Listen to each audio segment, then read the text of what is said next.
What's up, everybody? It's Brian from the Liquidation Locker, and today we're going to go over the 5 main steps to selling successfully on eBay. Step number 1, streamline your business practice.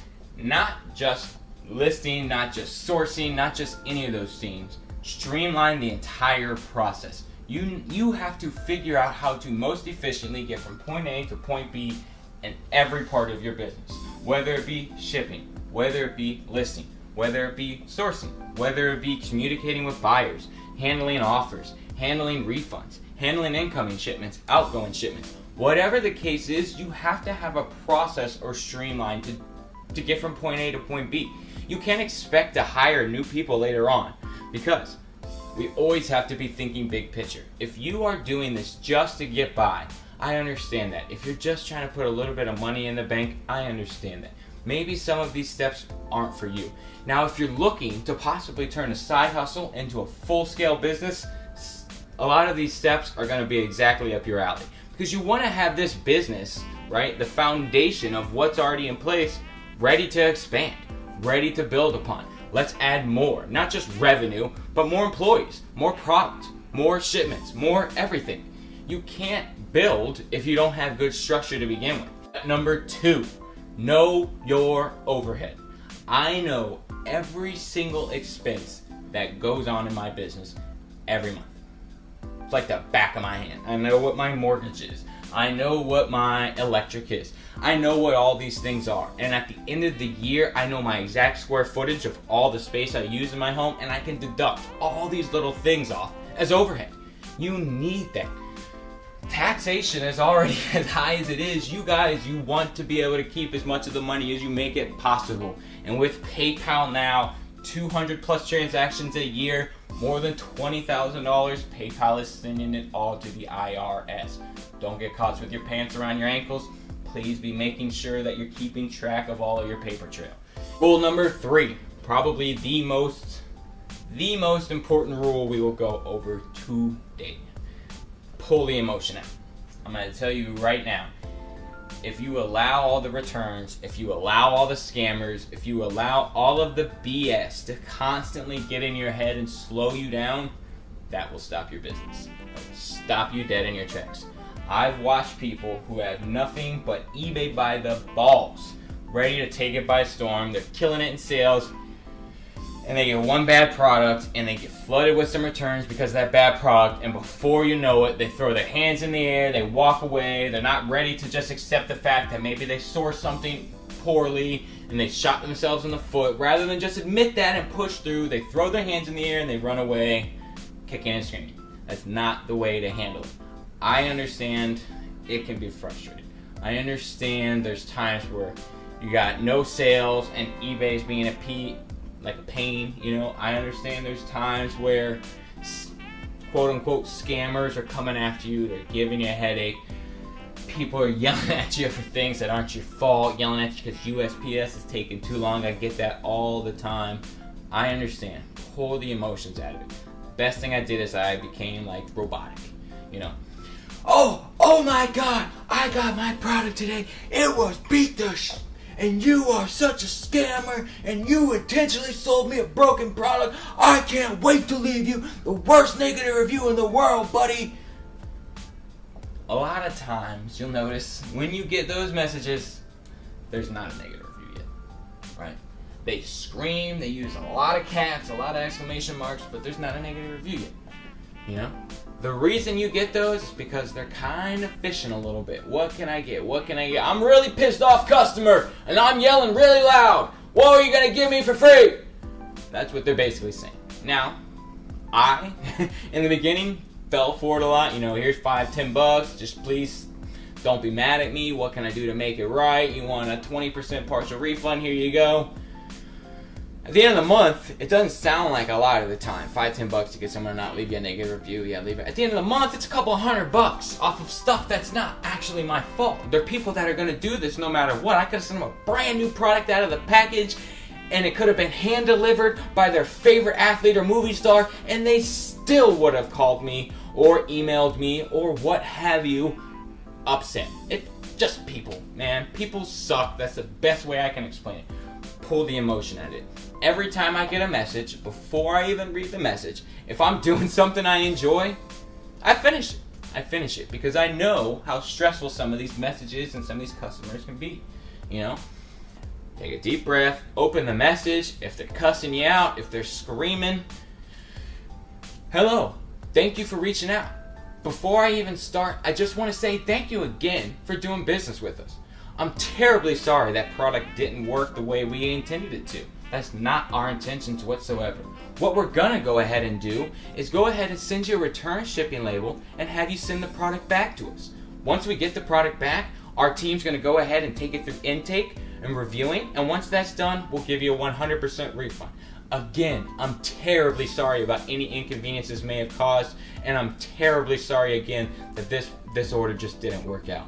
But I really appreciate your understanding, and I understand your patience on the matter, and if there's anything else I can do for you, please just let me know. Kill them with kindness. What can you say to that? What can you honestly cuss me out about still? Back to that message. I'm waiting. Exactly. There's nothing. They're not going to come back and keep killing you. You already killed them with kindness. You son of a... You did this and that and this and... Sir, I am so sorry. I hear you. I am terribly sorry, and I'm going to do everything I can to make it right. I'm telling you, you'll slap them so silly with kindness they don't know what the hell to do. It's just how it works. And it works for me almost 99% of the time. You know?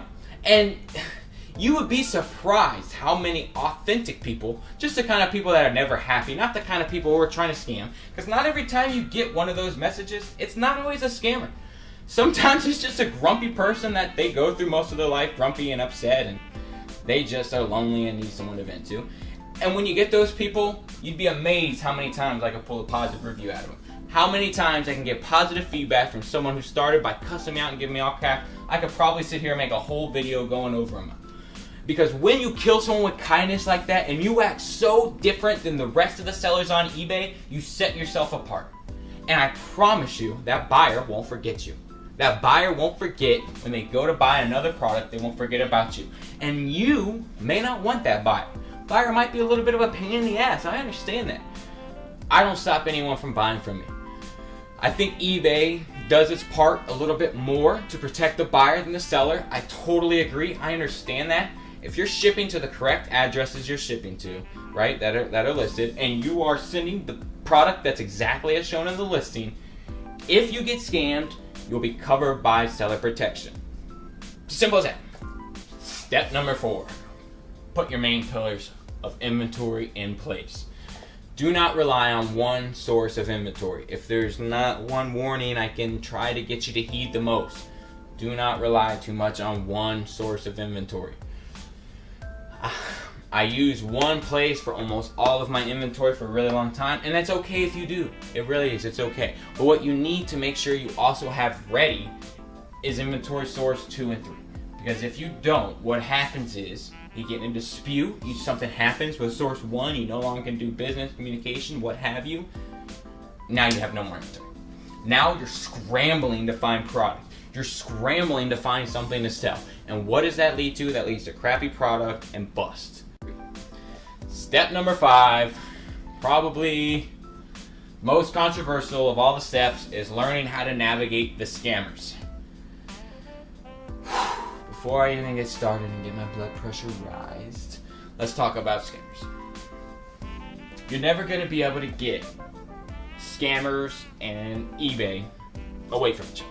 There are always going to be scammers on any platform such as eBay. And that goes for Amazon too. There's scammers on Amazon. And there's scammers in your local buying and selling.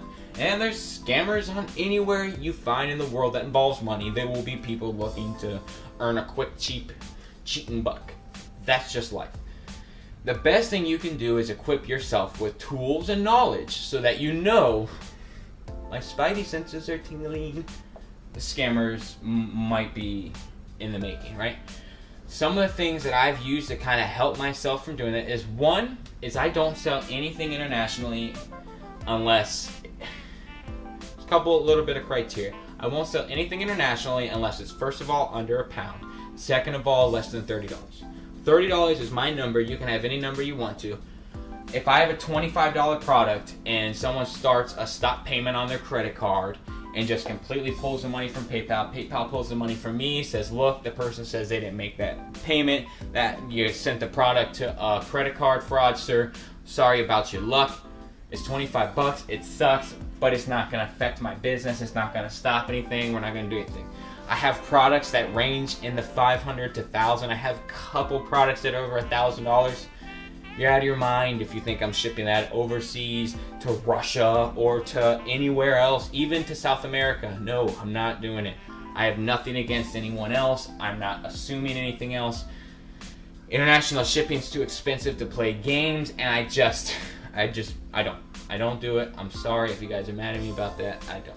Some of the things I can do, though, still open up opportunity for scammers here in the United States. There's one thing that still goes on quite frequently, even if you don't sell internationally. That's mail forwarding services. Now, something to learn very quickly about eBay. Forwarding services are not allowed. If your buyer ever mentions that they used a forwarding service to get their product. So, they bought a headset from you, right? You ship it to Delaware, right? You get a message about 3 weeks later. The product's been delivered for like 2 weeks. At least you think it's been delivered for 2 weeks. It's been delivered to the first location. Then it was repackaged and forwarded out of the country and sent to the actual person who purchased it. That is a forwarding service. These forwarding services can be notorious for doing a couple things. One, they could be notorious for switching out broken stuff for good stuff, sending the package on its way. Then when that person gets it, they get the same product that was actually shown in the listing, but it's not working. They yell at the seller gives them their money back, the product goes back. The guy in the middle, he doesn't get any heat, and he's got a brand new product for a broken product. It's a pain, I understand. The thing to make sure, you're never gonna always be able to tell when someone's using a forwarding service. But if a buyer ever admits it, or if a buyer states that you sent a product inside the United States and they need return shipping now from Russia or Georgia, not Georgia here in the United States, but Georgia over in Russia, you first of all are not obligated to send that return shipment, but second of all are not obligated to send them a refund. 30-day money-back guarantee does not cover any packages that are sent via forwarding service whatsoever. If that buyer admits that someone else other than the buyer themselves, the person that bought it, or you, or the mail service that was paid to transport the product, touches the product, alters the product, ships the product, tests the product, anything, it's now no longer your responsibility. It's whoever else grabbed that product's responsibility. eBay will side with you on this. Now, when you call eBay customer service, don't just call and kind of ask questions and wait for them to give you answers. The best thing that you can do is try to get as much knowledge up front. If a buyer is not allowed to use a mail forwarding service, right, and they've admitted to using one and they're attempting to return, you don't call a customer service ring, hey, I just want to, yeah, they're not allowed to use a forwarding service, right? Like, he's trying to use a forwarding service on a return. What is that? Go ahead and just accept the return. But they're using a forwarding service. So I should wait until I get the product back and see if it's the same. And if it isn't, just call you back and you'll take care of it. Well, I guess that makes me feel a little bit better because you told me you'll take care of it. So I'm just going to do what the buyer wants. Okay, goodbye. And then you get taken advantage of. You call eBay back. eBay says, I don't know what you're talking about. I didn't tell you to do nothing like that. Don't set yourself up. If you know a buyer isn't allowed to use a forwarding service, they're attempting a return on you. You call eBay. Hey, my name's blah, blah, blah, blah, blah. All right, I have a problem with this buyer, with this return ID. They're trying and attempting to do something that is against policy, blah, blah, blah, blah, blah. I want you to go ahead and remove this and decline the return and remove this and open a case on this because they've tried to do X, Y, and Z. I want you to make sure that there will be no defect and that this buyer can't leave any negative feedback for such actions. As long as you call and you know what you're talking about and you are correct, it's pretty easy to get a case closed in your favor. A lot of the people that you see complaining about cases not being closed in their favor, and a lot of the people you see not really too happy with eBay customer service is typically because they call and ask too many questions. You call and you let the representative tell you what's going to happen. No, I have nothing against any of these people, nothing against any of these reps. call, tell them what's going on and what needs to be done about it, and this is the only thing I'll accept. I'm not going to sit here and sugarcoat things, ladies and gentlemen.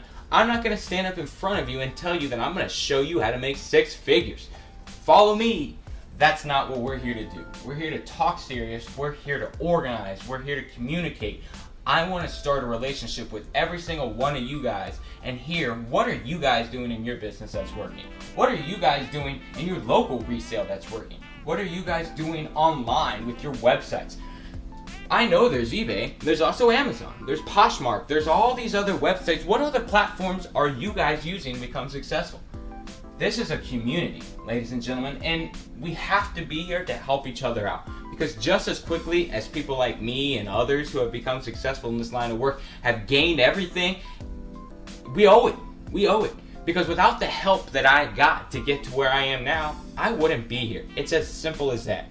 If you can't learn to simply pay just little things forward, you're not going to find the success you want in life, because karma works off of the way the world works. I have a motto I followed my entire life, and it's never let me down. Don't ever kick a door open. Life, God, your spiritual power, whatever you have will open the door that's supposed to be in front of you. The path you are supposed to take, life has a funny way of putting you right on course. Now you'll find the harder you fight things, the harder you kick that door open. You didn't get the job you want, so you sat outside in the rain with your sign. Oh, please. Your girlfriend, don't you please take me back, please. The harder you try to kick that door open, the more stressful, the more difficult, the more time consuming, the more depressed I was. When I sat back and said, you know what, I'm going to let go. I'm going to give my all 110% into every single task I do. And wherever life takes me, it takes me. I have not been disappointed since that day. I'm not going to sit here and tell you every single day has been amazing. Life's a roller coaster, baby. You're not going to win every time. You're not going to always be on the up. You got to come down sometimes to come back up. But what I will tell you is that when I come up, I enjoy it a hell of a lot more than I used to. When I go out, when I lay my head down at night and I get to unwind from the day's stresses, I feel a lot better than I used to in life right now. I really do. And I think it's because I was able to declutter and de-stress most of the rest of my life. I was able to install some of the practices I learned to make my eBay business successful in my actual life. And it paid off tremendously, tremendously.